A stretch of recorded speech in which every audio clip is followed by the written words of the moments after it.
Russian শিল্পী Peter curl ফাবার্জের বানানো শিল্পকর্ম উইন্টার এগ নিলামে রেকর্ড দামে বিক্রি হয়েছে লন্ডনের ক্রিস্টিসে।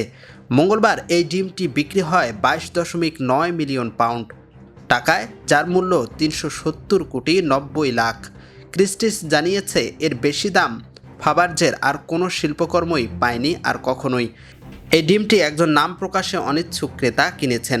এতে ভেঙে গেছে 2007 সালে তৈরি হওয়া আগের রেকর্ড। ক্রিস্টিসের বিশেষজ্ঞ মার্গো ওনেসিয়ান বলেন, এই ফলাফল আবারও প্রমাণ করে যে এই চিত্রকর্মের গুরুত্ব কতটা চিরন্তন। 1913 সালে তৈরি করা উইন্টার এগ ফাবার্জের সেরা শিল্পকর্মগুলোর একটি। এটি বানানো হয়েছিল রাশিয়ান জার নিকোলাস দ্বিতীয়ের নির্দেশে। তিনি এটি উপহার দেন তার মাকে। ডিমটি একসময় রুশ রাজ পরিবারের সংগ্রহে ছিল। রক ক্রিস্টাল থেকে ডিমটি খোদাই করা হয়েছে।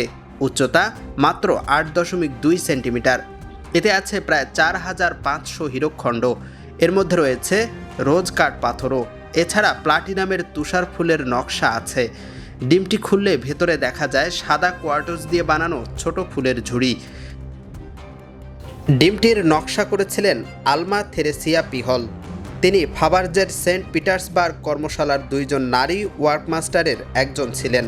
1885 থেকে 1917 সাল পর্যন্ত রোমানভ পরিবারকে ফাবার্জের মোট 50টি ঐতিহাসিক ডিম তৈরি করে দেন। ইম্পেরিয়াল উইন্টার এগ সেই 50টির একটি। এগুলোর মধ্যে মাত্র 7টি এখনও ব্যক্তিগত মালিকানায় আছে। বাকি ডিমগুলো রয়েছে বিভিন্ন জাদুঘর ও প্রতিষ্ঠানে, আর কিছু আজও নিখোঁজ।